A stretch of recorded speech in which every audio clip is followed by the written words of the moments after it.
on the cover, and kind of got that stupid headband, so you look like 1980s Sylvester Stallone. Yeah, and it shows you how to get equipment, and usually there's a hot babe that's into bounty hunters posing. Yeah, well, yeah, you got to have the sex angle. So I guess you are allowed to do this. I guess you just can't torture the locals. Yeah, a bounty's a bounty, but is the thin line. Is Rumsfeld's Raiders out there? Because this guy's going to go stand next to Lindy England now, saying, I was told to do this. Well, you even said before on this show, although I have never heard it from anybody but you, that mercenaries were number 3 in the country helping us behind the Brits and behind our own troops. I have no idea who's paying them, though. I don't know whether it's our government paying them or is this something we do on the sly, like they're immigrant workers.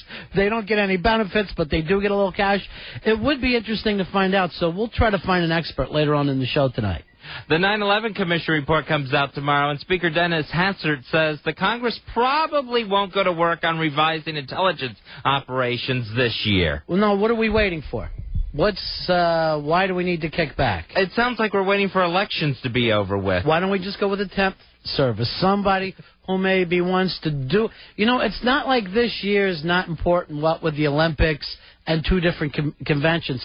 I think we can probably put this off until after January. So we've got the White House and Homeland Security saying attacks are coming. Yeah. You know, we got really a dangerous summer, the rest of it, to look forward to. And it's like, why start these changes now? Why don't we just hire a mercenary? You know, just maybe grab somebody who's willing to do this work, knowing it's not going to be full-time. It's working in Afghanistan. And the one recommendation that we get one intelligence chief that works in the cabinet with the president, that's in charge of everybody.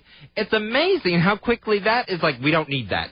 We don't need that. We see everything that went wrong because people weren't communicating. Well, maybe they worry about having somebody overlook their budget. If you have somebody going, all right, I'll decide what the CIA should be doing, and I'll decide what the FBI and what the military. I can imagine that those people are going, that's the last thing that I need is a program director hanging around over my head going over air checks with me. Oh, when you put it that way, now I completely understand. I always do have to either bring it back to radio or preferably wrestling. And then I see a little light bulb over Fez's head, and he gets it all. So it's like Kurt Angle would be the GM.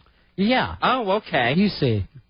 Michael Moore has written to the Aladdin Casino on behalf of Linda Ronstadt, saying they owe her an apology, and to make it up, he'll give a free screening of Fahrenheit 9/11 for guests and appear on stage with Linda singing America the Beautiful. All right, Michael, you're just being a wise ass now. You're just trying to make the casino heads even madder.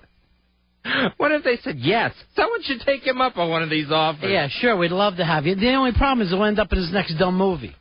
It would be hysterical to see those 2 bookends up there singing America the Beautiful together. Yeah, just 800 pounds of talent on stage at the same time.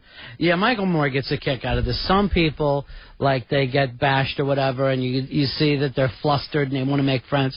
Michael Moore is one of those guys that he'd rather turn on a TV show and see that the host is hammering than his name doesn't come up at all. Now he's having the fun part of his documentary where it's like, I'll offer to show it in Las Vegas at the Aladdin. Yeah. I'm going to show it near the Bush Ranch in Crawford for free, too.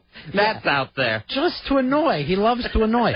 All right, now, of course, a lot of people coming out against Linda Ronstadt because she did her little... All she did is saying, I want to dedicate this song to Michael Moore. And, you know, people are outraged.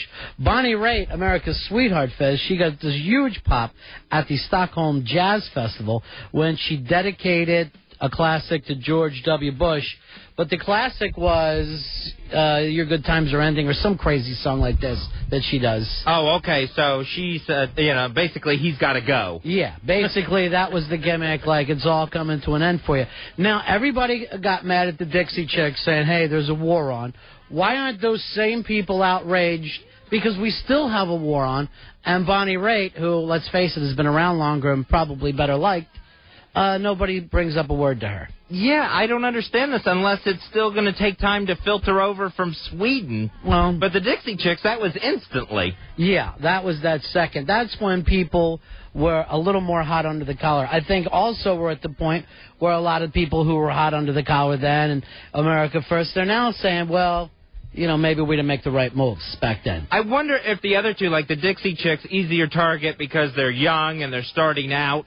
No, I think it was just timing. Like, you were one of the people mad at the Dixie Chicks, and now you're on the same side of the kind of political fence as the Dixie Chicks were then. Even though there's still a war on, and even though this could still somehow hurt troop morale, which I didn't buy into that with the Dixie Chicks, and I don't buy into it today. And I also like the way Bonnie Raitt did this, whereas she makes it sound nice even though it's not.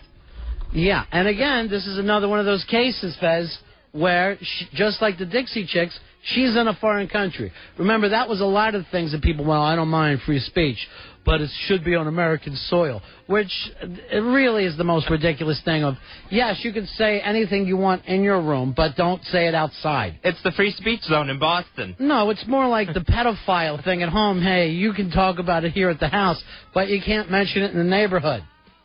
All right, we're going to take a break, Fezzi. Back in a couple of moments. We are doing a gig August 16th, which somebody just mentioned to me is the anniversary of Elvis's death.